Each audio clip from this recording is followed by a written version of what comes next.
Welcome, listeners, but take heed. We will say whatever we need to share our knowledge, thoughts, and joy, and even things that do annoy. Before we begin, please be aware, we have a tendency to swear. You have been warned, make no mistake, so join us now. We're for Fawkes' sake. Welcome to For Fawkes' Sake, a Harry Potter book movie compare and contrast podcast. I'm Ellen, and my sleep-deprived but coffeed-up co-host is Karlee. Having a toddler, friends. Having a toddler. This is definitely becoming a theme. It's my life, I'm sorry. Sleep-deprived. Well, you know, we can sleepwalk our way into the Phoenix flashback. Sleepwalk our way through this episode. No. But maybe it'll wake us up. So let's fly into the Phoenix flashback. Last week we covered the first half of Chapter 13, The Secret Riddle, and the sort of corresponding film scenes. We follow young Dumbledore in a memory to a Muggle orphanage where he meets Mrs. Cole and basically talks her into letting him kidnap this kid named Tom Riddle. We learn that Tom is somewhat of a bully, but very good at not being caught.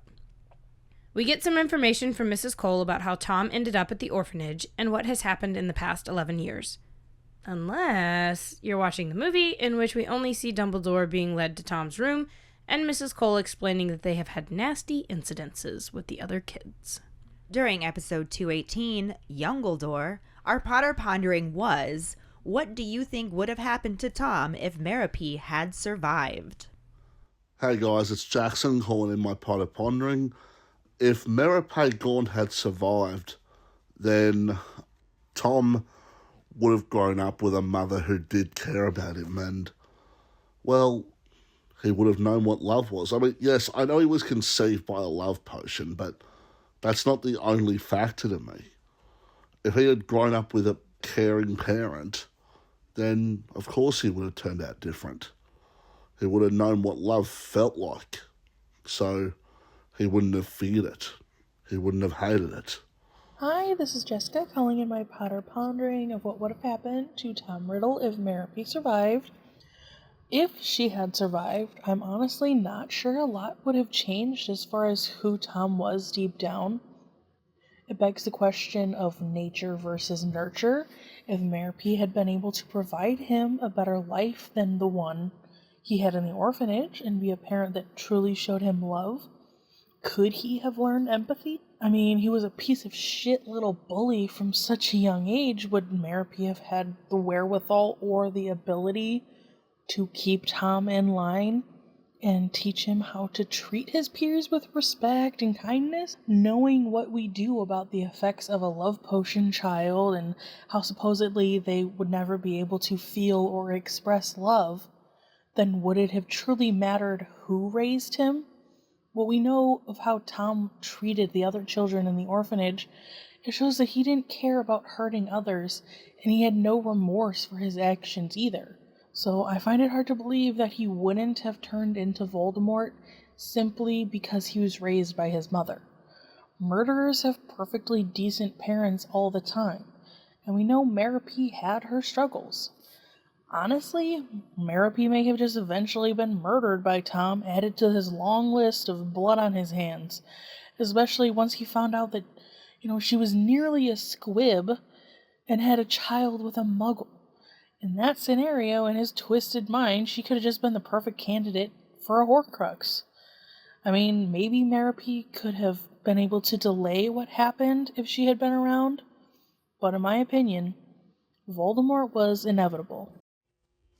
My name is Zach, and this is my Potter pondering on what I think would have happened to Tom if Merope would have survived. This one's a little tricky. I still think he ultimately would have been into the dark arts just because of the family that he comes from. Obviously, if you think about Morphin and all of the Gaunts and all of kind of his bloodline of purebloods, just the pureblood mania, I still think he would have been inept to that and fall into that stereotype that his family was a part of. But I don't think he would have became the Dark Lord. And the only reason I say that is because he would have actually had someone there to care for him. I think a lot of why he rages out and becomes who he is obviously because of, his family leaving him, his mom dying, and him thinking, wait, she's a witch, how can she die? And then his dad leaving and being weak. And I think that all spiraled into him becoming absolutely batshit crazy. So, in summary, I still think he would have been a piece of shit, but not as big as a piece of shit. Thank you so much for your responses. Our trivia question last week was, what trinket does Harry think Dumbledore might have from Tom Riddle's collection? Harry notices Marvolo's ring was gone, but thought Dumbledore might have the mouth organ or something. Congratulations goes to Callista Whitewolf. Yay! This makes it 3 weeks in a row for Callista since she and Jessica tied last week and she won the week before. Can she keep this streak going? You never know. For now, let's dive into the second half of Chapter 13, The Secret Riddle, and the corresponding film scenes. Chapter 13, The Secret Riddle, Part 2. Merope had gotten her dying wish, as there is no trace of the gaunts in Tom Riddle's face. He looks exactly like his father, tall for 11 years old and pale. He narrows his eyes as he takes in Dumbledore's eccentric appearance, and there is a moment of silence before Dumbledore extends his hand and says, "How do you do, Tom?" The boy hesitates, but then shakes his hand, and Dumbledore pulls up the chair to sit beside him, introducing himself as Professor Dumbledore. Tom looks wary and asks if Professor is like doctor, and wants to know what he is there for, asking if she got him to look at him. Dumbledore smiles and says no, but Riddle doesn't believe him and demands he tells the truth, as he glares at the professor, who just continues to smile pleasantly. Tom eventually stops glaring, but looks even warier. He asks who Dumbledore is, and the professor again repeats that he is Professor Dumbledore. When he mentions that he works at a school called Hogwarts and has come to offer him a place there, Riddle looks furious. He is sure Dumbledore is from the asylum and says he won't go and that he never did anything to little Amy Benson or Dennis Bishop. Dumbledore assures Tom that he isn't from the asylum, again stating he is a teacher. He calmly asks him to sit down so he can tell him about Hogwarts, saying that if he would rather not go, no one will force him. Riddle says he'd like to see them try, but Dumbledore goes on to say Hogwarts is a school for people with special abilities. Tom cuts him off to insist he isn't mad, and Dumbledore agrees, telling him that Hogwarts isn't a school for mad people, it's a school of magic. The room falls silent as Tom's eyes flick back and forth between Dumbledore's eyes, trying to catch a lie. He then whispers, "Magic?" and asks if it is magic that he can do. Dumbledore asks him what he can do, and a flushed Riddle informs him that he can do all sorts, like make things move without touching them, make animals do what he wants without training them, and make bad things happen to people who annoy him.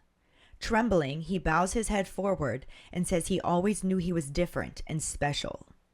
Dumbledore confirms this, but has stopped smiling and is now watching the boy intently as he tells him he is a wizard. Riddle asks if Dumbledore is a wizard too, and when the professor says he is, he asks him in the same commanding voice as before to prove it. Dumbledore raises his eyebrows and tells Tom that if he is accepting his place at Hogwarts, he will address him as Professor or Sir. Riddle's face hardens for a moment before he uses an unrecognizably polite voice to apologize and asks the professor to please show him. Harry expects Dumbledore will refuse and is surprised when he draws his wand from inside his suit jacket and gives it a casual flick towards the wardrobe. When it bursts into flames, Riddle jumps to his feet and howls in shock and rage. As he turns to the professor, the flames vanish, leaving the wardrobe completely undamaged. He looks from the wardrobe to Dumbledore and greedily points to the wand, asking where he can get one. Dumbledore tells him all in good time and mentions that something in the wardrobe is trying to get out. A faint rattling from inside causes Riddle to look a little frightened as Dumbledore tells him to open the door. He hesitates but crosses the room and opens the wardrobe door, revealing a cardboard box that is shaking on the top shelf, above a rail of threadbare clothes. When Dumbledore tells him to take it down, an unnerved Riddle reaches for the quaking box, and the professor asks if he has anything in there he ought not to have.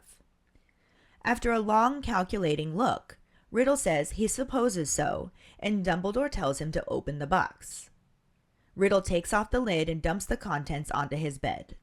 Harry, who is expecting to see something more exciting, sees a mess of everyday objects, including a yo-yo, a silver thimble, and a tarnished mouth organ. Dumbledore instructs him to return them to their owners with his apologies, saying he will know if it has been done, and warning him that thieving will not be tolerated at Hogwarts. Riddle does not look abashed as he responds with, "Yes, sir," and Dumbledore continues to inform him that at Hogwarts he will learn to use and control magic. He gives him the benefit of the doubt that he was inadvertently using his powers in a way that is neither taught nor accepted, but also lets him know that the school can expel students, and the Ministry of Magic will punish lawbreakers even more severely. Riddle again says, "Yes, sir," and it is impossible to tell what he is thinking. With a blank face, he returns the objects to the box, then turns to Dumbledore and declares he hasn't any money. Dumbledore takes a money pouch from his pocket and tells him about the fund at Hogwarts for those who require assistance to buy books and robes, saying he might have to buy some secondhand. Riddle wants to know where he can buy spellbooks as he examines a fat gold galleon. Dumbledore tells him about Diagon Alley and says he has his list of books and school equipment with him, offering to help him find everything. Riddle tells him he doesn't need to go with him as he is used to doing things by himself, and asks how he gets to Diagon Alley, adding on a "sir" as he catches Dumbledore's eye. Harry expects Dumbledore to insist he go along, but is surprised again when Dumbledore simply hands Riddle the envelope containing his list of equipment and tells him exactly how to get to the Leaky Cauldron. When he tells him to ask for Tom, the barman, and says it will be easy for him to remember since they share a name, Riddle gives an irritable twitch. Dumbledore asks if he does not like the name Tom, and Riddle mutters that there are a lot of Toms before bursting out the question, wondering if his father, who was also called Tom Riddle, was a wizard. Dumbledore gently tells him he doesn't know, and, more to himself than the professor, Riddle says his mother couldn't have been magic or she wouldn't have died. He then asks when he goes to Hogwarts, and Dumbledore tells him about the second parchment in the envelope, with all the details, saying he will leave from King's Cross Station on the 1st of September, and there's a train ticket in there too. Riddle nods and Dumbledore gets to his feet, offering his hand to shake. Taking it, Riddle shares that he can speak with snakes, and asks if that is normal for a wizard. Harry can tell he withheld mention of this power for last, wanting to impress him. Dumbledore hesitates, but then tells him it is unusual but not unheard of.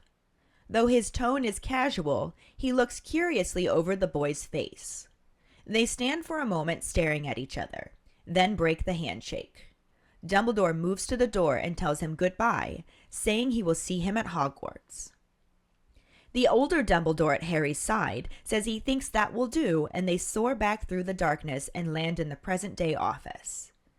Dumbledore asks Harry to sit, and he does, commenting on how much quicker Riddle believed he was a wizard than he did. Dumbledore agrees that Riddle was perfectly ready to believe he was special. Harry asks if he knew then, and Dumbledore replies that he didn't know he had just met the most dangerous dark wizard of all time, but he was intrigued by him and intended to keep an eye on him, something he would have done anyway, given that he was alone and friendless. Dumbledore also brings up how well developed his powers were for such a young wizard, calling it interesting and ominous that he already started using them consciously to frighten, punish, and control. Harry interjects about him being a Parselmouth, and though Dumbledore calls it a rare ability, his ability to speak to snakes didn't make him nearly as uneasy as his obvious instincts for cruelty, secrecy, and domination. As it is getting late, Dumbledore begins to wrap up their lesson by drawing attention to a few things they witnessed, as they will be important to their later discussions.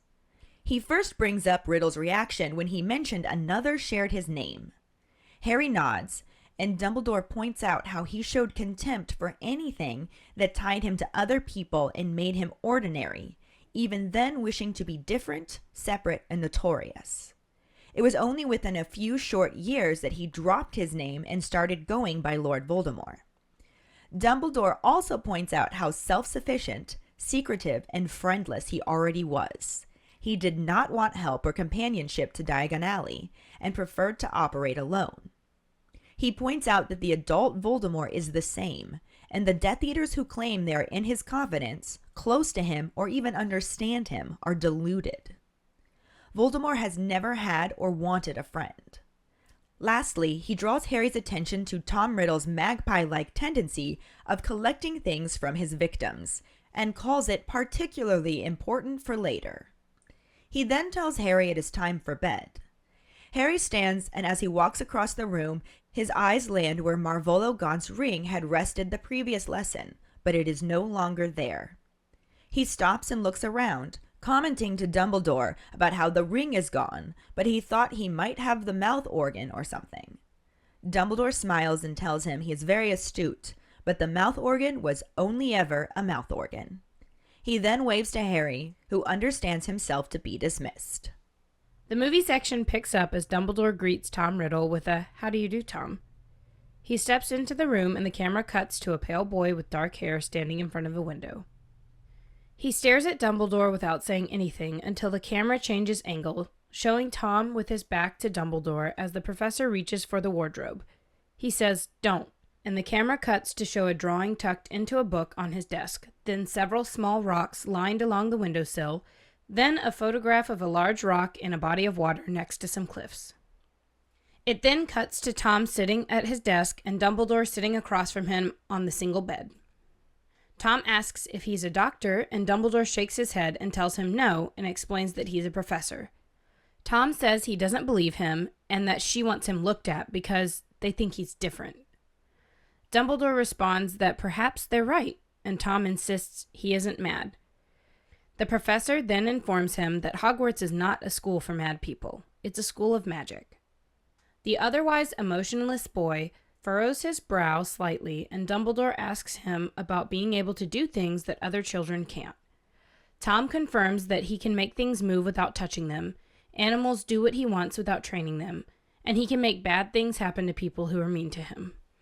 He says he can make them hurt if he wants to. Then he asks the professor who he is. Dumbledore's eyes flick over him, but he calmly tells Tom that he's different, like him. The boy demands that he prove it, and his wardrobe immediately bursts into flames. Tom gives a slight smile in reaction, and the wardrobe begins to rattle. Dumbledore says he thinks there's something that's trying to get out of the wardrobe. Tom opens the still flaming wardrobe to reveal the little box sitting at the bottom, surrounded by the fire. He reaches in to pick it up, and the door closes on its own, and the fire immediately goes out. As Tom dumps a thimble, harmonica, and yo-yo out of the little box onto his bed, Dumbledore warns him that thievery will not be tolerated at Hogwarts. Tom looks up at him as he continues to explain that at Hogwarts he will be taught not only how to use magic, but also how to control it. He asks if he understands, and Tom again just stares at him before the camera cuts to Dumbledore leaving his room. Just as he makes it out the door, Tom declares that he can speak to snakes too, saying they find him, whisper things, and asks, is that normal for someone like him? Dumbledore looks back at him with a slightly concerned expression before the whole memory goes up in black and green smoke and transitions Harry and present-day Dumbledore back into the headmaster's office. Harry looks up from the pensieve and asks Dumbledore if he knew then. Dumbledore clarifies, asking if he knew he had just met the most dangerous dark wizard of all time. He follows up by saying that he didn't and starts to say that if he would have, but he trails off. Instead, he brings up one teacher Tom Riddle grew close to and asks Harry if he can guess who that teacher might be. Harry responds that he didn't just bring Professor Slughorn back to teach potions. Dumbledore confirms this and explains that Professor Slughorn possesses something he wants very dearly, but he will not give it up easily. Harry revisits the headmaster's comment about how Professor Slughorn will try to collect him and asks if he wants him to let him. Dumbledore says yes, and the two stand in silence in the office before the scene transitions with black streaks of smoke flying through the night sky toward the castle. They hit an invisible barrier, which briefly glows white, and they veer off. It then cuts to two birds, one black and one white, in a spherical cage. The camera zooms through the cage, and the scene shifts to show Draco Malfoy walking through a corridor and stopping in front of a wall. It shifts again to show the inside of the room of requirement, with its many items and pieces of furniture piled up, as Malfoy makes his way through the aisles they create, tossing and catching an apple. He stops and looks around before turning towards a large covered object behind him. It cuts to him removing the dusty cover, revealing a large, angular, black, and ornately detailed cabinet. As he stands and stares up at it, the camera focuses on his determined face. I feel like this corresponded really well until we get to that last little bit of the movie section that we just didn't have another place to put. But god damn, was that movie really abbreviated. I feel like the movie is water and the book is lemon, and they only put a squeeze of the lemon in there. Yes. And it's just the briefest taste of what was actually in the book. And it doesn't have any sugar, so I'm feeling kind of bitter about it. Same. Lemon water.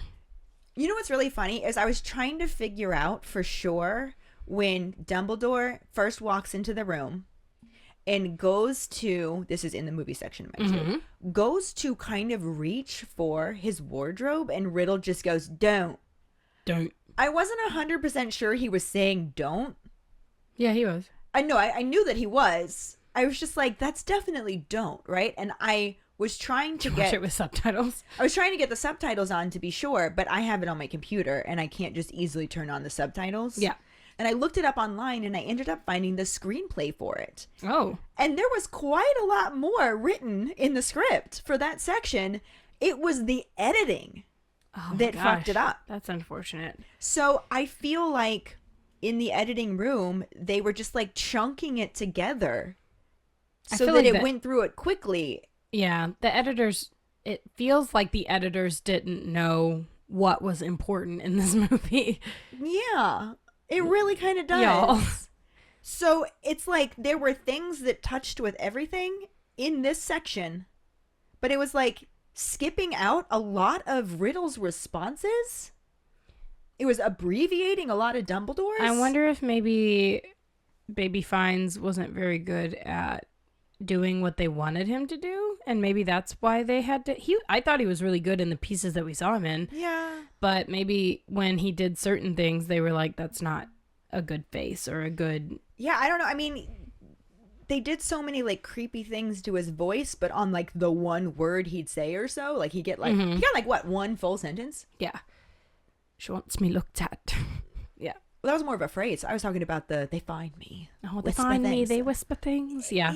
I mean, he was sufficiently creepy, but you didn't get the manipulation. And that's what my husband was saying. We watched this movie last night, and he was saying that the movies lack that thing that makes Voldemort scary, which is his manipulation. Yeah. Which is the same thing that makes Grindelwald scary. And he was better at it than Voldemort.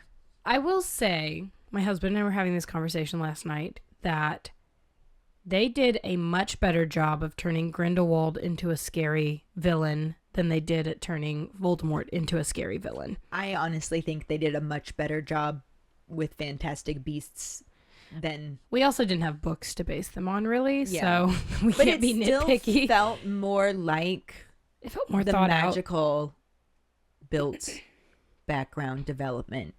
I think that's story. Because they didn't have maybe the books to base everything off of. You'd think that basing it off of a book would make it easier to build that, the backstory because it already fucking exists. However, let's get back to this section at hand.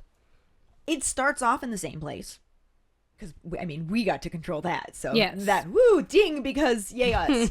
But it starts off right as Dumbledore is seeing Tom Riddle for the first time. In the book, we specifically get to hear that Merope got her dying wish because he does not look a thing like her or any of the Gaunts. I wonder if he has anything like them. Like maybe he's missing a toe. You know, like some weird inbreeding stuff with his toe. I mean, I guess he's not inbred, so it would make sense that his father's genes would be much stronger. Yeah. And just win out. They say that he looks exactly like his father in miniature, but also point out that he is pretty tall for 11 years old and he's very pale. I feel like a good chunk of that, obviously we don't know what his father looks like, but I feel like a good chunk of that, is accurate to this. I also think it's very interesting, which Dumbledore points this out, but I think it's really interesting how much of Tom's demeanor and looks mirror Harry's. Oh, yeah. He's pale, dark hair. I mean, they even say that. They say it a lot, yeah. But we do have a moment here that is exactly the same book to movie. Yes, nice because ding. The first thing that Dumbledore says is, "How do you do, Tom?" Now, in the book, he's semi-introduced by Mrs. Cole. Mr. Dumberton. Dunderbore. I'll just let him introduce you. Right. So Tom at least has a general idea because he's the matron of the orphanage, which is like, someone's here to see you. Whereas in the movie, it's basically like he just walks in the room. There's this stranger walking into your so room. they walk into your room and I'm going to say, "How do you do, Tom?" He doesn't extend his hand either. I guess that would, in the movie, it makes it seem more like maybe it is a doctor coming to inspect him. Yeah, I could see that.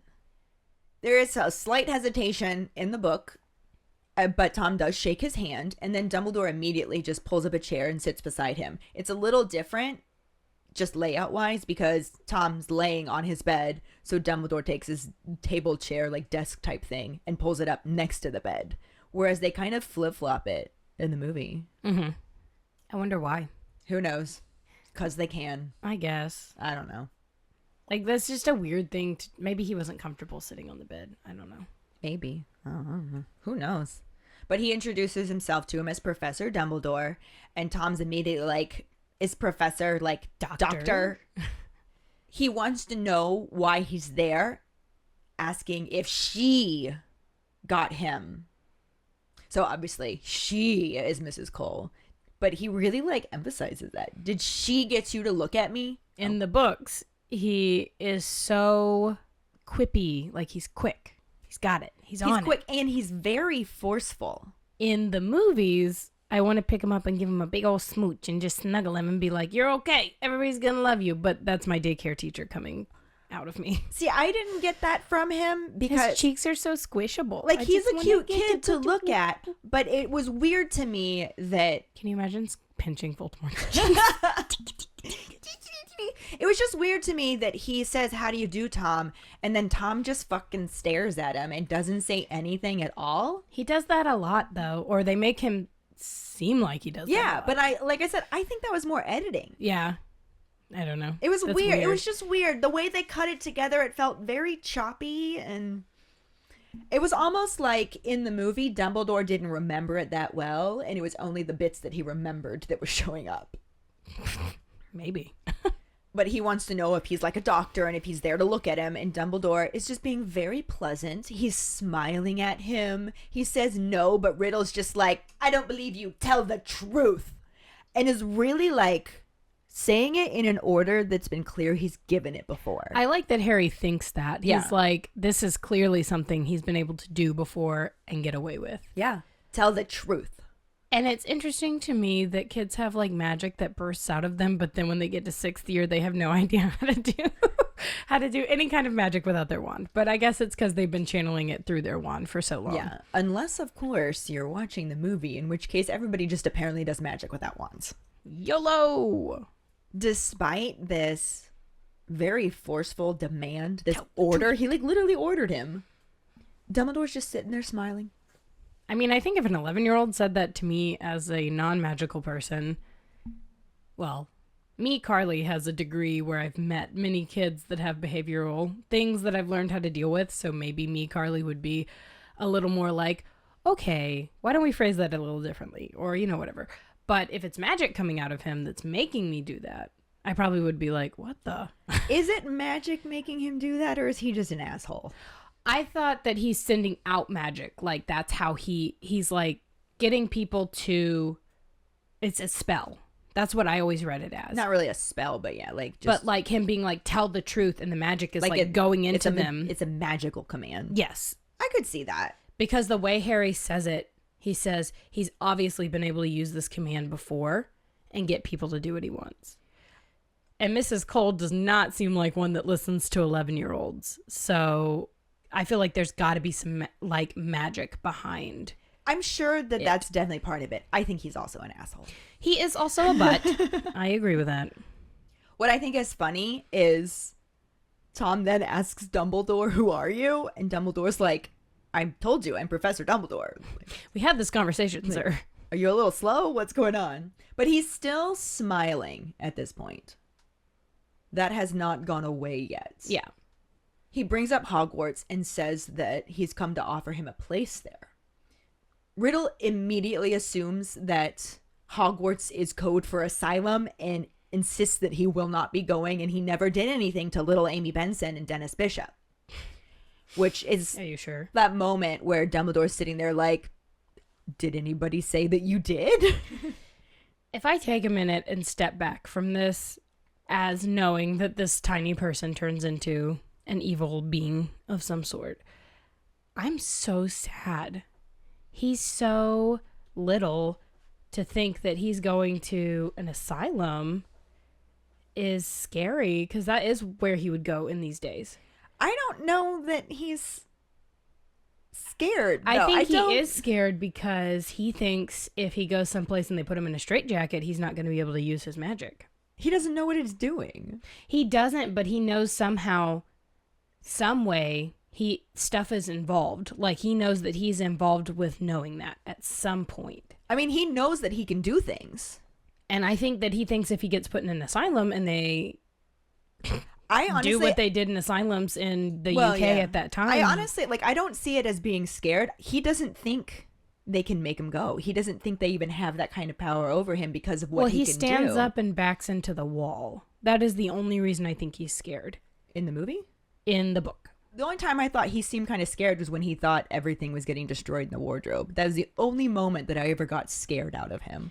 He stands up and moves back towards the wall when he says, is that some sort of asylum or whatever?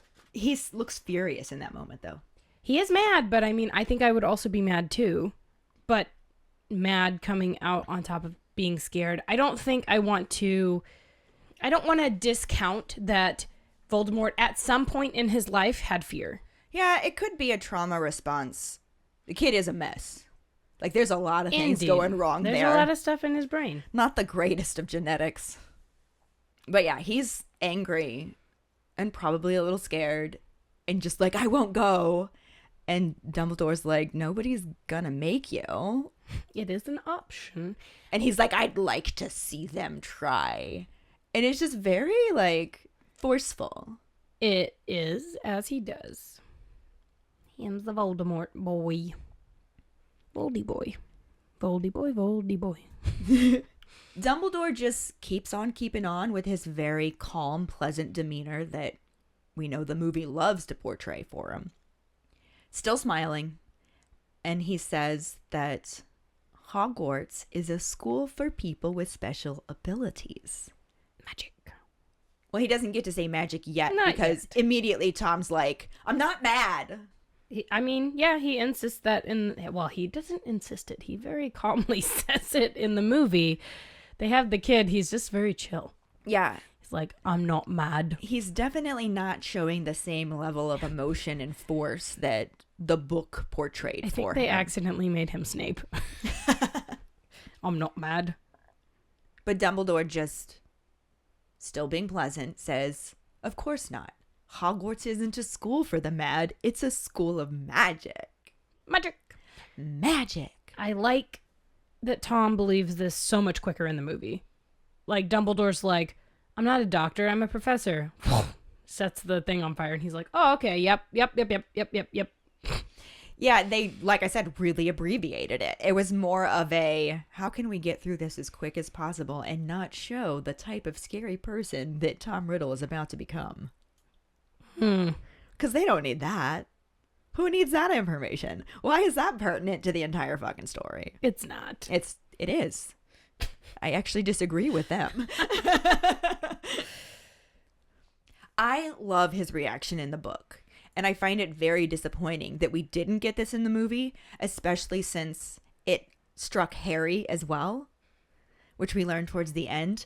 But the moment that Dumbledore says it's a school of magic, Riddle is like looking from eye to eye, trying to catch him in a lie. Like, is one of your eyes going to reveal that you're fucking with me right now? Are you trying to get me to say that magic is a thing so that you can declare me mad and take me away to the asylum after all? But he ultimately, be a good plan. yeah. But he ultimately just says, "Magic? It's magic that I can do." I feel And like he just that knows. has to be a breather. Oh, probably. Like, oh, yeah. thank God. And for you know what, he might think he's mad.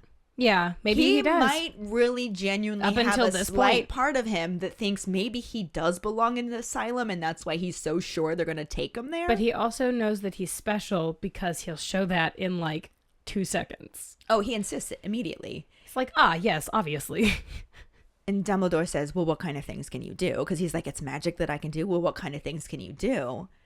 And he gives this very creepy statement. The first one's all right. He's like, I can make things move without touching them. I can make animals do what I want without training them. And then, of course, I can make bad things happen to people who annoy me. I can make them hurt if I want to.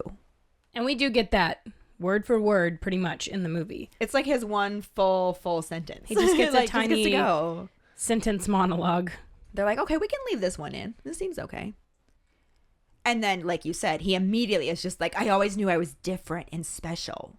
Entitlement, man. Yeah. Entitlement. I think he wanted to be special. It's that thing where you all want to be magical. And I think he was aware that he could do things other people couldn't do. Like, he knew that about him, but I think it was manifesting as a fear that something was wrong with him. And now he's just like, something's right with me. Yeah. That's what we all thought. Yeah. When he calls himself different and special, Dumbledore agrees with him, but he has stopped smiling at this point. Mostly, I think, because of that I can make people hurt if I want to comment. I was also thinking how Harry said Riddle believed it a lot quicker than I did. Like, we'll get to that. Yeah. But I feel like it often probably takes it a while for Muggle-born kids and parents to believe it. To wrap their heads and around this this. clicked for Yeah. him, like, right away. And I'm sure Dumbledore's, like, shook. He's like, what? There's a lot of marinara flags here. Yeah. This kid is a walking marinara flag, actually. That's true. But like I said, he's looking a little bit concerned, but does say, well, you're right. You're a wizard. You're a wizard, Tom. Riddle wants to know if Dumbledore is also a wizard. No, I'm just here. Now, just some random non-wizard person here in the wizarding world coming to take you to the wizarding school. That's what they should give Squibs the job to do. Send them to talk to. I feel like that would not go over well. Could you imagine Filch just being like, you get to go to the school that I didn't get to go to? Here you go. But then they could work in the wizarding world. It would be kind of fun. I feel like they would be really good for like the Muggle liaison office in Yes. the ministry. Just in case Dumbledore is about to start smiling again, after he confirms that he is a wizard as well, Riddle gives another command, like the same tone of voice that he used when he told him to tell the truth, and he says, prove it. Which we get in the movie. We did, and it was semi-commandy. He's just softer in the It was movie. such a weird, Just wanna creepy pinch his whisper. cheeks. He's It's like, like, pinch his cheeks prove and it. snuggle him. Prove it. It didn't hit me the same way it did in the book. No. And with everything else that they cut out, it really minimized the effect that he had in this moment. If Voldemort had me as a teacher, he wouldn't have turned out to be evil. I'm convinced. 'Cause You know I would what? be kissing those cheekies all It day. is entirely possible. Or you would have been his first victim. I'd still be kissing them chickies all day. Dumbledore gives like an eyebrow raise, you know, that teacher look. Like, all right, here's the thing. If you are accepting a place at Hogwarts, which it seems like you are, and he's like, I am. He's like, then you are to address me as professor or sir. And you have this brief moment where Riddle's face hardens. Like, he does not like being told this at all. Because no one's above him. No one's above him. He is top tier. He is Professor Sir. But he catches himself, kind of like wipes that expression off his face, and says, I'm sorry, Professor. I meant, could you please show me? Sir? In this very, like, unrecognizably polite voice. And Harry thinks that Youngledore is going to just deny him this. Nope. Because he'd be like, there's plenty of time to show you magic when you get to Hogwarts. But he's wrong. And Dumbledore pulls out his wand and sets the wardrobe on fire. And this is when he gets genuinely terrifies Riddle. Harry figures it's because all of his worldly goods are probably in that wardrobe. And here it is on fire. He gets over that pretty quickly, but it's quite different the way they portray that in the movie. The whole time in the movie, the kid, he's so cute. Oh my God, there's one picture chickies. But he has no reaction to anything. He almost smiles at this moment. It's a very faint reaction to it. But he almost looks really like pleased to see that magic does exist. I think that that's probably why they do send magical people to do this, because I'm sure parents are like, bitch, I'm not sending my kid with you. What kind of weird scam is this? Where's Ed McMahon? Give me that check. Right? But, you know, Dumbledore can be like, here, this is literal proof that magic exists. I didn't throw some kerosene wardrobe on fire. It's just boop, right on there. So we get a glimpse of this in the movie. We get that smile. We don't get the shock and rage and fear. We also don't get Dumbledore's wand. We don't. He just sits there, and I love it because his back is to the wardrobe, and it just catches on fire. Yeah. I love it. That's not how it happened in the book. It's not how it happened in the book. But it's like I said, they love to do this. It's sassy Dumbledore, though. I feel like he was like, I'm irritated. But like they had Hermione do the same thing when she casts Confundus on McLaggen. She didn't use her wand. She just whispered it under her breath. See. She might have had it. Sorry. And I 100% believe that Dumbledore could set that wardrobe on fire without picking up his wand. Oh, absolutely. I'm not so sure that I believe that about Hermione at this point. Harry says she's the only one who's able to do nonverbal spells. Yeah, but that wasn't a nonverbal spell. She said it out loud. She did say it out loud. And that doesn't mean, nonverbal doesn't mean you don't have your wand. Right. I guess. Yeah. So, I'm like, what? Yeah. What? It's just, it happened, but it wasn't the same. Lemon water. Yeah. What I think also really bothered me about this, which is not something to pick at, but I'm gonna. So in both the book and the movie, he tells him that there's something in the wardrobe trying to get out. And I feel like this was a little concerning to Tom too. But you didn't really see that in the movie because he just sort of like goes and opens it while it's still on fire. I love it. In the book, the moment he freaks out in what Harry figures is concern for his worldly goods, the fire goes out and everything's fine. And then he tells Tom to go open it up and get whatever's trying to get out. Mm-hmm. Also, it was a cardboard box up on the top shelf above his clothes. Yeah, I thought it was a little weird that he has like a little tin box. But it was sort of like an ornate tin box. Like a family heirloom. Yeah, it was like kind of nice. Which, antique-y, but it was definitely a step or two above the cardboard box. Dumbledore at some point tells Harry that he finds the ring buried beneath the floorboards of the Gaunt house. I think it's in this one. And he says it was in a box. And that's very much what I imagine the box to look like. This very ornate but old thing that they kept. Something more like that. Yeah. In the book, it was described as a cardboard box. Which it should be, because he's in an orphanage. Right. He Where would he get that box? Where would he get that? Maybe he stole the box from somebody. Maybe he did. The box is also something he stole. Right. Yeah. What is interesting to me as well is in the book, they describe it as a mess of objects, including a yo-yo, a thimble, and a tarnished mouth organ.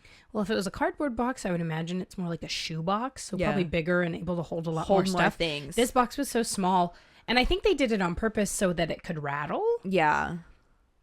But why not give the boy an old school lunchbox that is clearly a Something, hand-me-down, right. or like a Danish cookie, those cookie tins Yeah. that you keep your sewing stuff in, not And, cookies. you know, props to the movie for having the yo-yo, the thimble, and the mouth organ. But they were the only thing. But that was it. There was not a mess of other everyday objects. Can I tell you how weird it is when I found out a mouth organ was a Harmonica? Because I thought it was one of those round, like, which Oh. I think is also a harmonica. That's a kazoo. Not right? a kazoo. The ones that are round where you do like a pitch pipe. Oh, a pitch pipe. I thought it was a pitch pipe. maybe it could be an ocarina. An ocarina. I would call that a mouth organ. But I get why they call it an organ, because it's got... It's very similar. Yep. I also love how Dumbledore's just like, are these objects that you should have? No. He's just like, I suppose not. I suppose not. And it's so fun to me because he says, you are to return these to the people they belong to with your apologies. I'll know if it has been done. And I kind of don't think he really would know. In D&D, there's something called a scrying spell. Yeah. And to me, Dumbledore is almost, if not as nosy as Harry, and meddling fool. Oh, Harry learned it from watching him. He did. So, like, I feel like he's like, oh, I'm going to, this little cardboard box, just put a little scrying spell on it and see if he returns it. I feel like he absolutely 100% could do that. I don't know that he would actually bother. I think he's just going to rely on the mysteriousness of himself and magic and the fact that Riddle doesn't know probably yet. did it, And though. it's just like, I'll know. Do it. And really didn't follow up after that. So does the trace start after they have this meeting with the person and they find out they're magical?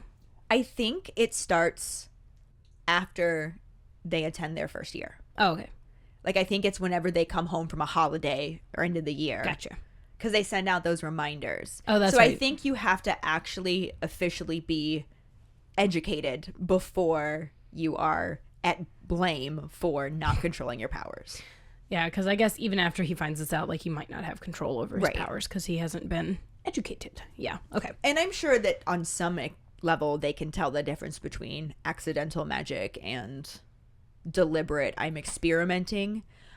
But Well, they can't tell who did it. yeah, they can't tell who did. Like, it's got to be clear. But I don't know, maybe it's some kind of pact with, like, once you attend Hogwarts, it's what seals that trace in place. Because rhymes. Because the Ministry would have known that he was doing magic before then. Maybe it's like like when you walk through the doors, there's like a spell and it like stays on you. Yeah. And then it's a 7-year That spell. might not it be dissipates. a bad question either. That is a good one, yeah. This response, though, that Dumbledore has where he's talking to him about, I want you to return it, doesn't happen in the movie. However, he does say thievery is not tolerated at Hogwarts, Tom. Yeah, it is a very lemon water version of what he says in the book. Because in the book he says, you have inadvertently, I'm sure, been using magic in a way that is not taught or accepted at Hogwarts. Yes. So it's, and he does say that thievery is not okay. Like, you can't steal from people. Like, that's not going to be accepted either. But I also wrote, LOL, he doesn't tell him to return the objects. He Not at literally all. just puts it back in the box. I mean, he puts it back in the box in the movie too, but it would theoretically be easier to carry to give back to the people. I would have just followed him I and been really like, give him want to back. know if he does actually do it. It would have been very intelligent of him to make one of those his Horcrux. Can you imagine just hiding a yo-yo in a box of yo-yos? It never would disappear. You just hide it somewhere. Nobody would ever know. I mean, I'm always sure think about that this. magic people might be able to just sense something about it. Dumbledore certainly would be able to. But they weren't special enough. That's his problem. Special enough. Fuck Yeah. off. But, you know. Dumbledore also, in the book, tells Tom Riddle that the school can expel him and that the Ministry of Magic, because yes, there is one, can punish wrongdoers even further. I like that he says, and yes, there is one. Yes. It's good. It's a good line. And Riddle's just like, Yes, sir. But he has this very blank look on his face, and it's impossible to tell what he's actually thinking. Boy should play poker. But good Lord, do I want to know what he's actually thinking. How do I get to the top of the ministry? Yeah. Like, I can Yeah. change that. Shit like that. Like, did he start plotting this stuff then? I think He's it's- obviously very good at breaking rules yeah. within the confinements of them and not getting caught already. Loopholes. But he's working with a lot of muggles at the moment. Yeah. So it's very easy to use magic to not be caught bullying somebody or to hang a rabbit from the Right, rafters. because how in the or- world could he have possibly done that? Whereas in a magical world, if he hangs a rabbit from the rafters, they'll be like, did you use Levi Corpus on Billy's rabbit? Oh, I'm sorry.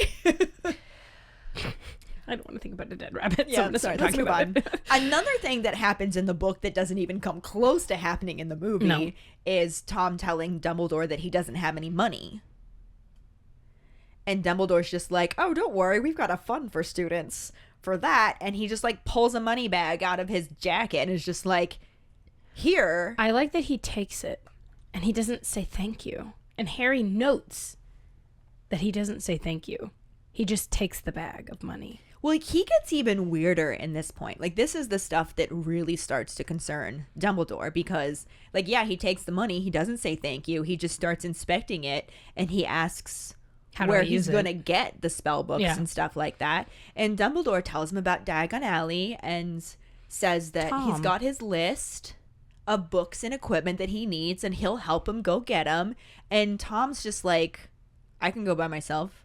I don't need you. I go to London all the time. How do I get there? That's all he needs help with. He just needs to know how to get there. He is set to do the rest alone. I'm so concerned that I know this orphanage is not letting kids just go wander the streets of London by themselves, but this boy is so manipulative that he's like, deuces, I'm going to go wander by myself. They might, though. I guess it's the 40s. Yeah, they so literally- it might be less stressful. If you think but about how in Little Princess, when They're they in New sent York. her out yeah. to do errands, Mm-hmm. there might be things like that that the older kids get to do. Yeah, maybe. So I wonder if he's considered an older kid. at 11, I would assume so. You can go buy some milk and Yeah. eggs. It's from possible.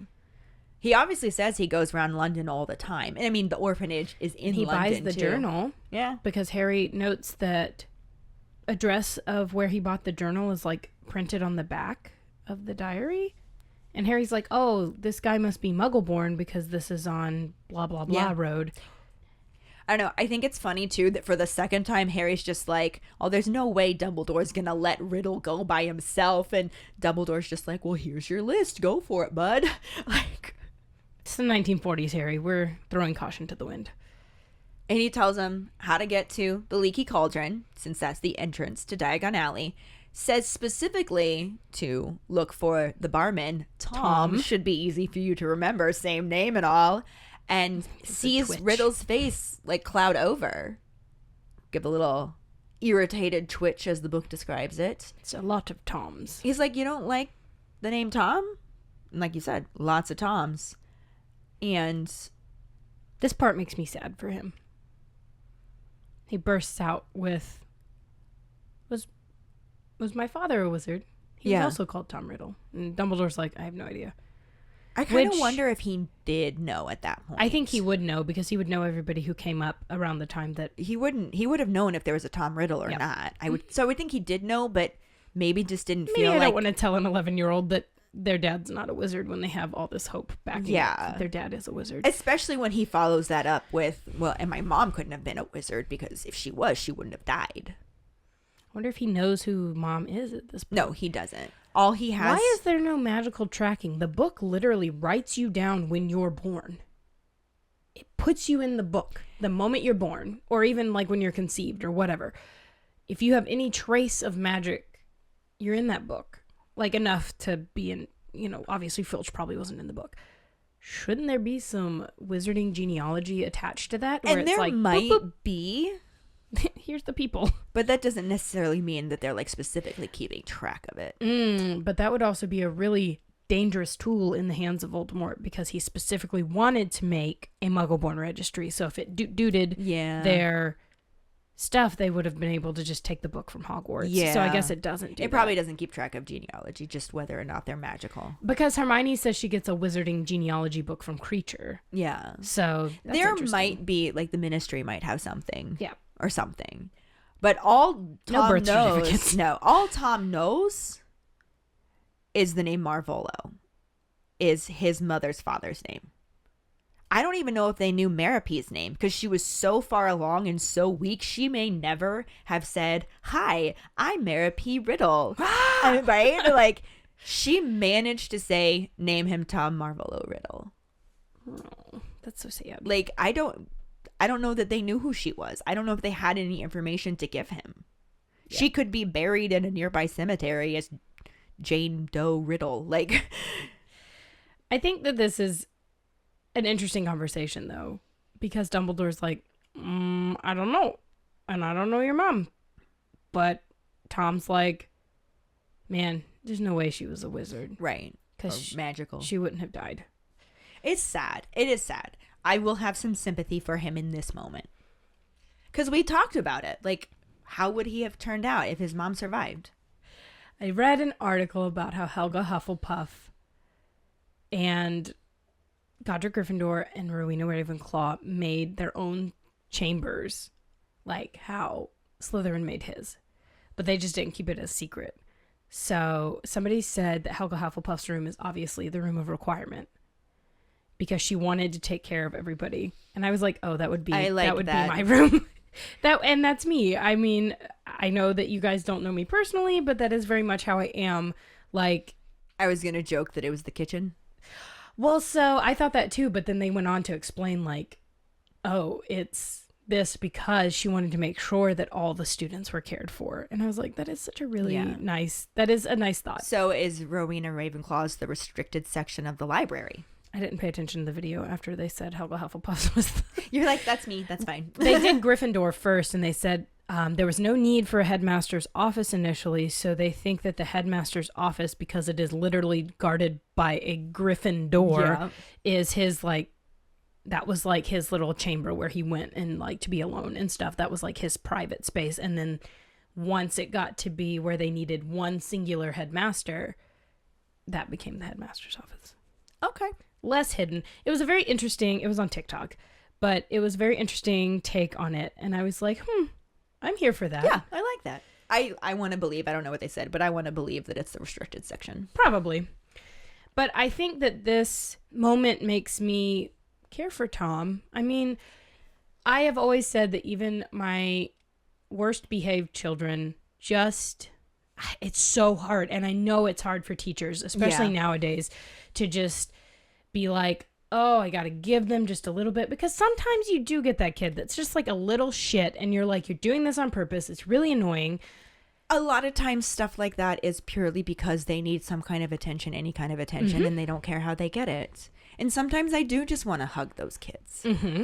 And I really, in this moment, reading this whole thing, I just want to take little Tommy T by the cheeks and be like, doo doo doo doo doo doo. Yeah, I think in the commanding, forceful moments, that would freak me out. It didn't stand for me as much, but in this moment when he's talking to himself about how his mother could not have been magical because she wouldn't have died, there is a lost little boy there that shows much more than the lost little boy who was making those commands. And we had this conversation a couple of weeks ago, but when we did the last episode, but Mrs. Cole said that he was an odd baby and that he didn't cry much. Yeah, and you were talking about how he wasn't held because all the other babies who were there were probably crying, and they were probably like, well, we have to tend to these kids who need us. And he wasn't crying, so he didn't get that time. And that is something that helps develop. Yeah, that's what brain you were saying last time. It's really important. But this moment is when Dumbledore tells him about the train. Yeah, because he asks him how he gets to Hogwarts. And he's just like, you take the train at King's Cross Station. On September 1st, your ticket's in there too. Which none of that happens in the movie because why do we need details? We don't. Yes, we do, Carly. But I like this moment when Harry's thinking he waited to tell him this very important thing till the last minute. This trying to impress. And they did it in the movie too. They did. It was not... I don't think they did. The movie just wasn't They didn't done do well it at all. justice. They did not do this justice. They were like, let's pay lip service. Let's just add that squeeze of lemon into the water. I really love that analogy. It's so perfect. But in the book, they're shaking hands when he reveals to him, I can speak to snakes. Yep. Me too. They're just middle school girls. They're mean. The snake whisperer. But in the movie, Dumbledore's like halfway out the door and he just says it all creepy as he's leaving, and neither one of them say anything about it after. It's just, Nope. I'm going to say this, and Dumbledore's like, I'm going to walk out without a word. And It did seem like Dumbledore in the movie was leaving almost like abruptly? he hadn't won the conversation. He hadn't gotten Tom to say that he's going to go to the school. No. It felt like... They didn't have a conversation. No. It was weird. They It was had weird. a one-line baby saying one thing and then a full sentence and then being like, I can talk to snakes. And in the book, he wants to know if that's normal for someone like him. And Dumbledore tells him, he specifically unusual. says, it's unusual, but not unheard of. They stare at each other for a little bit. Beat. And then they break the handshake. And then Dumbledore leaves. And he's like, I'll see you at Hogwarts. Like, it's not this weird dramatic exit with no call and response. Yeah. I mean, I said that they kind of mirrored this in the movie. Just a little bit. And I called Tom Tommy, and I have no regrets. Tommy tells Youngledore that he can speak to snakes, and he just looks shook. He doesn't say it's unusual but not unheard of, because in the movie they just make Parseltongue, it's literally just an evil thing. Yeah. And I know that it is kind of pretty much connected to that, but it's not something you can't learn. Right. Ron spoke it. Yeah. I don't think that everybody's like Harry. Like, he doesn't know that he can speak it, but the Gaunts obviously know that they can speak it. So He comes to know that he can speak it. He just didn't know it first. it's interesting to think about that because language doesn't come just innately. No. Riddle I don't is- know that it's necessarily specifically like a language in that sense. It's not like Elvish, it's No, not like but it you can. certainly did not impact Dumbledore the same way in the book. No, in the movie he's like, you can't see my face. I'm like, She just made a big shook eyes, face. Yeah. big eyes, Deer in and headlights. he's so worried.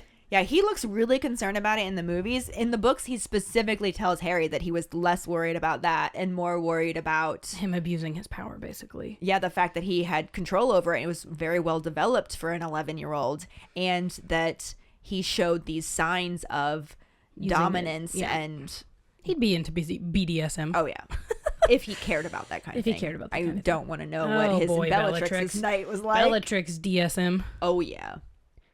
But anyway, at this point, they break the handshake and leave, and Dumbledore, not Youngledore, tells Harry that they can go too. So then they do the whole like transition back into the office, and they sit down so that they can discuss what they saw. And Harry's immediately like, you said, he believed it so much faster than I ever did. Harry was like, this is a mistake. Like, way. no, there's no way I'm a wizard. Why does all of this bad stuff keep happening to me? Yeah. In this moment, Harry's like, but did you know? Yeah, and that happens in the book and movie. Like, that's pretty And I think parallel. it's a really good line. I think it's, one, Harry's being very dense, but that's Harry. He's like, did you know? Did I know that this 11-year-old that I'm talking to, who was a little strange, was going to turn out to be a Grindelwald-esque thing? No, I did not. I think that if Dumbledore had been remotely attracted to him, he could have assumed that was a toxic trait, and that maybe, maybe there's something wrong with that kid. No, jokes aside. I think that in the book, maybe there could have been a little bit more of that inkling that something is not right with this kid, because he did show those strong signs of wanting to punish and frighten and control people. He didn't really do that in the movie. That never happened in the movie. No. So certainly movie Dumbledore had no fucking clue. Book Dumbledore was kind of like, no, I didn't know that's suspected what he he might was be going to weird. become, but I was concerned enough to know that I needed to keep an eye on him, which I would have done anyway because he was alone and friendless. But that also kind of concerned him too. I like that phrasing, alone and friendless. I don't like it for Tom. Right. But Jason Isaacs played Hook in the live action Yes. Peter Pan. And when Peter and the Lost Boys are trying to get him to not think of a happy thought, they say, "You're old, alone, friendless. You're old, alone, friendless." And he falls down because he doesn't have a happy thought anymore. Aww. And he falls down into the crocodile. But that is a really interesting, since Jason's in the movies, to have that be, he is alone and friendless. And then you know what? You die old, alone, and friendless. Fuck off. Yeah. I mean, that's what he built his life to be. To be old, alone, and friendless. What's the Not plan, even Stan? that old, all things No, considered. he's 78 when he dies or something like that. Would have lived a better life if you had not done the Horcrux deal. Yep. But at this point, it's getting late. Dumbledore's just like, all right, we really should start wrapping up. There's just a few things I want to make sure you noticed because they're going to be important for later discussions. And one of those things that he points out is how he reacted when he mentioned he shared a name with the barman at the Leaky Cauldron. And he's like, he showed contempt for anything that tied him to someone else that made him normal. Ordinary. Yeah. Did not want to be that. From a very young age, he wanted to be different, separate, and notorious. B.I.G. Sorry.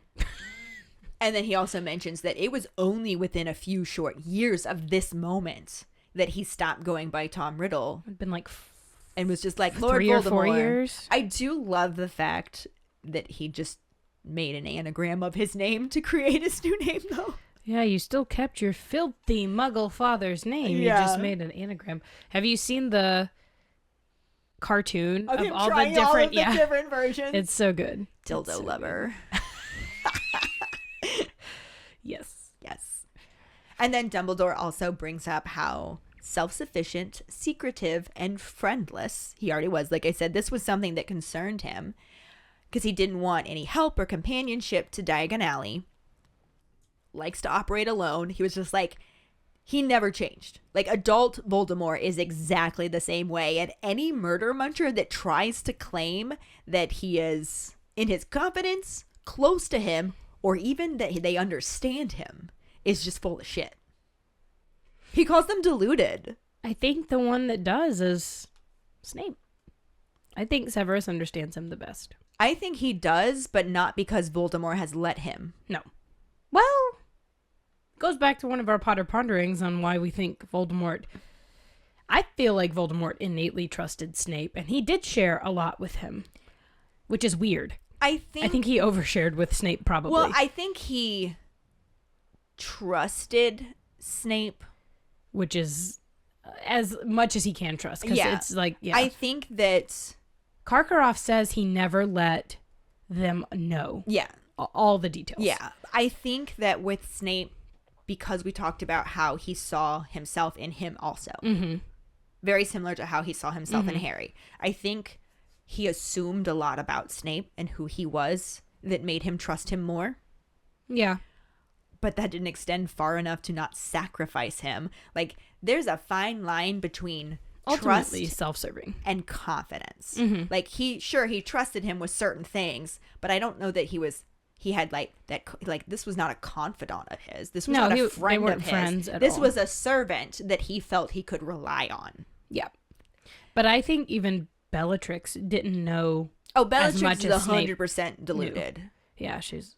She literally believed, like, she's the one he's talking about when she says that.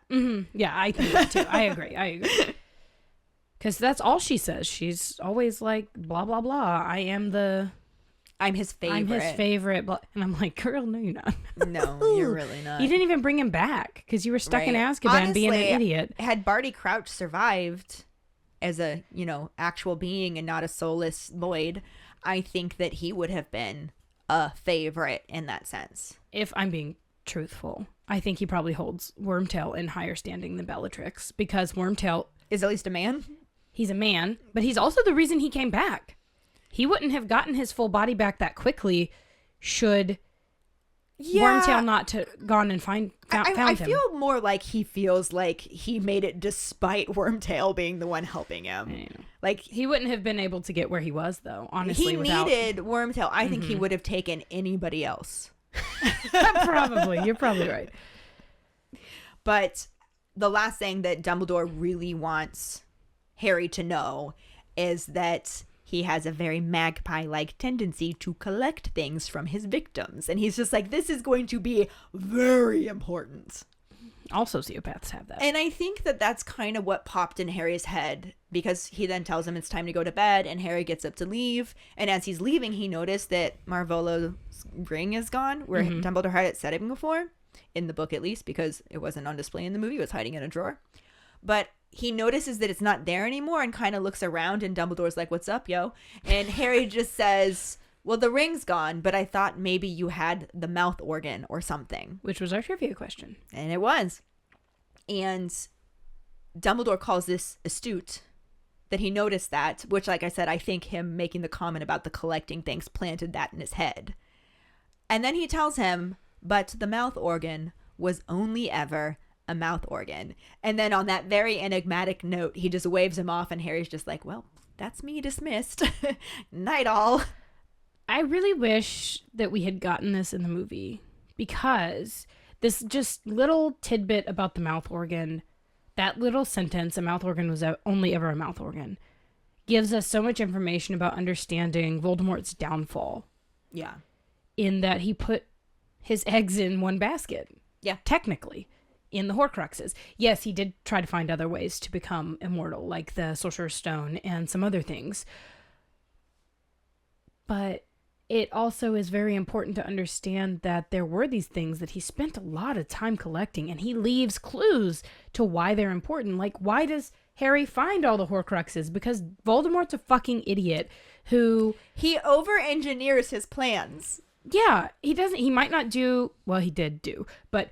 He might not always have a villain monologue to explain his plans like he did when he was in the cemetery with Harry. He gets a couple, but... He gets a couple. Honestly, the way they ended the entire series was kind of with Harry getting a hero's monologue.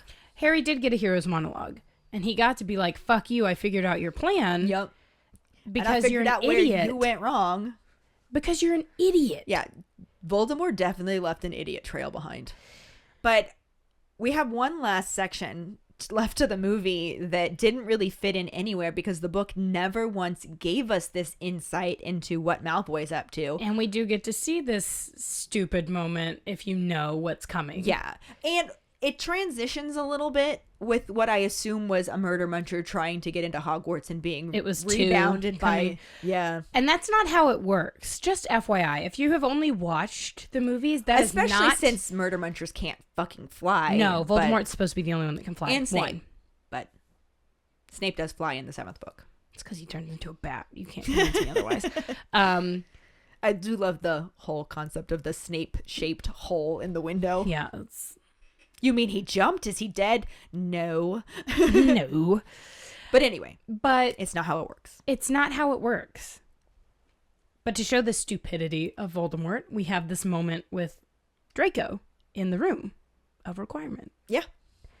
Also to show the stupidity, later on, Harry literally touches the Horcrux. Yeah.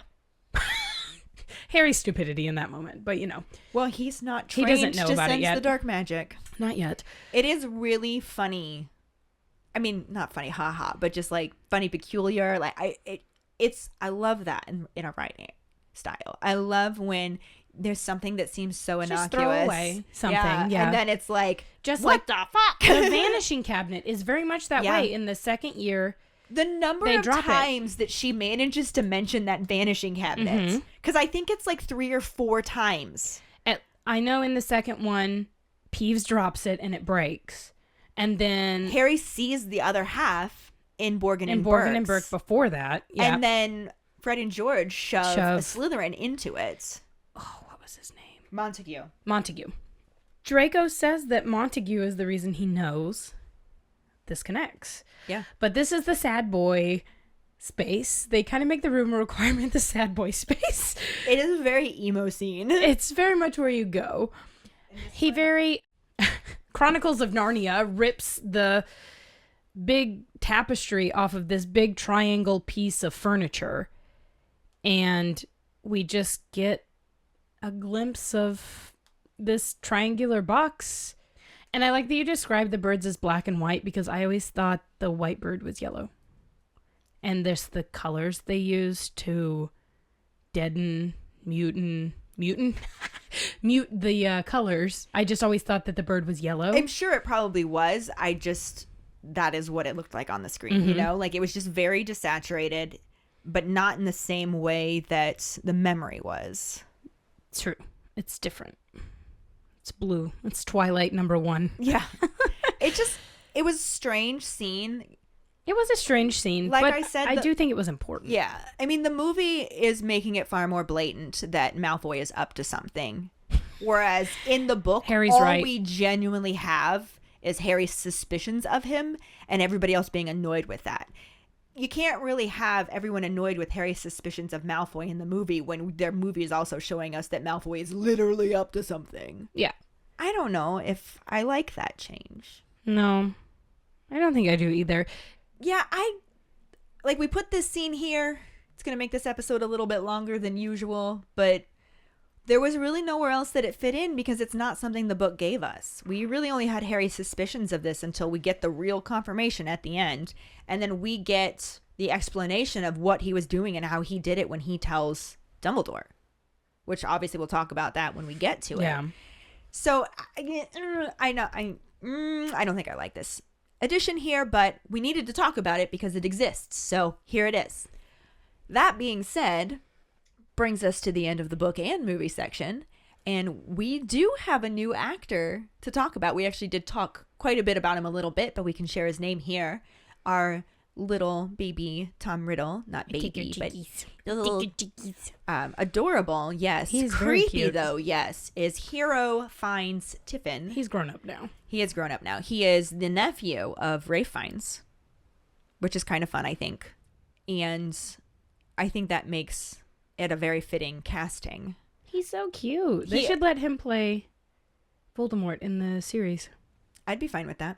Like that, yeah. He's got the face. Yeah. Oh, he is cute. Even grown up. But I think it was an editing issue more than anything else. I think he's probably a good actor. Yeah, the way that he delivered that line about the snakes was creepy. I feel like maybe they were told that they had to cut a bunch because they needed more time for the Slughorn stuff. And the movie... We need more time to set the burrow on fire. Yeah. Fuck you all. My husband and I were talking about this last night, is that the movie is like 2.5 hours because we were watching it after our son went to sleep. And I was like, good Lord, I am tired. This is a long movie. And he was like, yeah, it's like 2.5 hours. And I was like, what? It doesn't feel like that. It doesn't feel like 2.5 hours unless you are actually tired. It just feels like it's one thing to the next, to the next, to the next, to the next. And you're like... It happens really, really fast. And it flows through. And I get that maybe they didn't want it to be a 3-hour movie, but I'd take a 3-hour movie. I would take a 3-hour movie. If you explain Horcruxes better. Yeah. That's what they do. They go the and I'm like, what? He's supposed to say Horcruxes. No, it's like saying you know who. You know what? It's stupid. I'm annoyed. It is annoying. So I think that the editing of it maybe affected the impact that he made.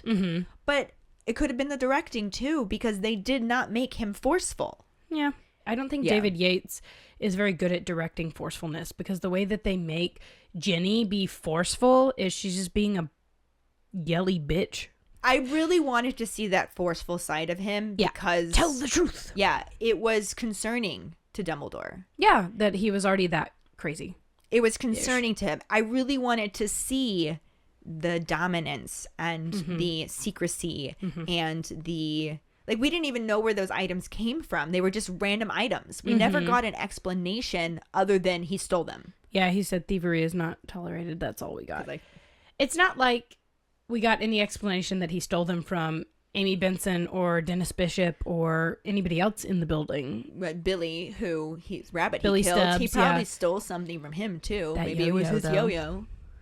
Yo-yo, though. Yo-yo, So, though. again, I think that it was a direction and an editing issue because those were my only issues with him. Mm-hmm. And it's not how he did it. The things just that how he they was let him directed, do were sufficiently creepy. Like, And what there they was cut out something was wrong probably with that kid. Yeah. He's a gone. That's what's wrong. Yup. I don't remember Among what our other pondering things. was.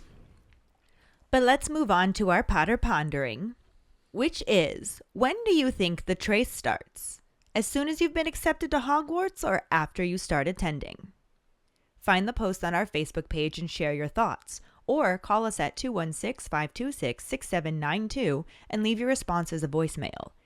Make sure you tell us your name and then go into your answer. Don't forget, you can also stitch your response on TikTok. We really look forward to reading, hearing, and seeing them. That will bring us to this week's Wizarding Word. So this week's Wizarding Word is, I came across a woman who is reading Harry Potter for the first time and posting her reactions to things on TikTok.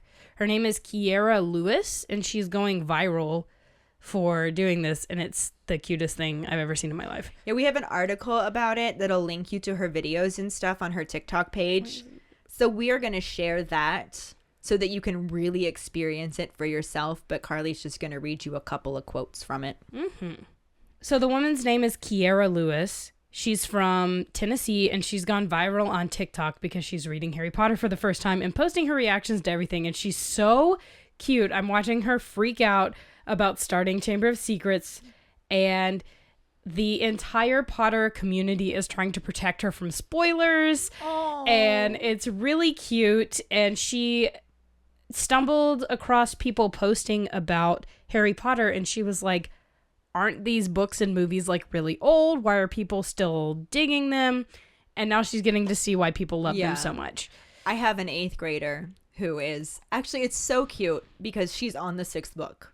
And she is basically right where we are. And it is so hard to not tell her about my podcast, but I swear way too much to let one of my students know anything about it. Yeah, you know. But she shows up to art club every single day and Has tells new me about what information. she just read.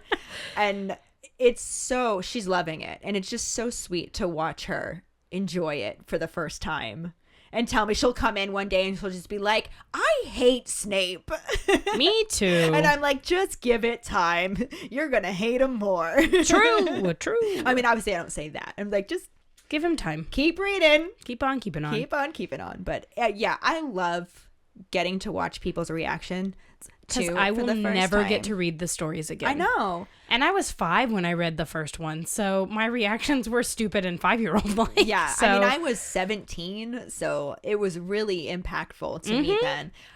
I also love the fact that the entire community is trying to protect her from spoilers. Like, I that's love so- it.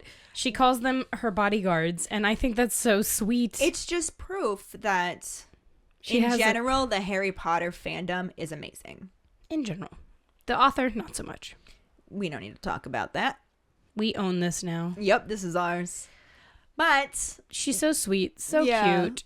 If you have time to watch some of these videos, her TikToks are posted on Yeah. here. She's like crying at the end of Goblet of Fire. It's so cute. we'll share this She's on a our sweet Facebook page, girl. like I said. Yeah. So check it out. It's so cute. And it's just like wholesome content. magic. It is wholesome magic. I love it.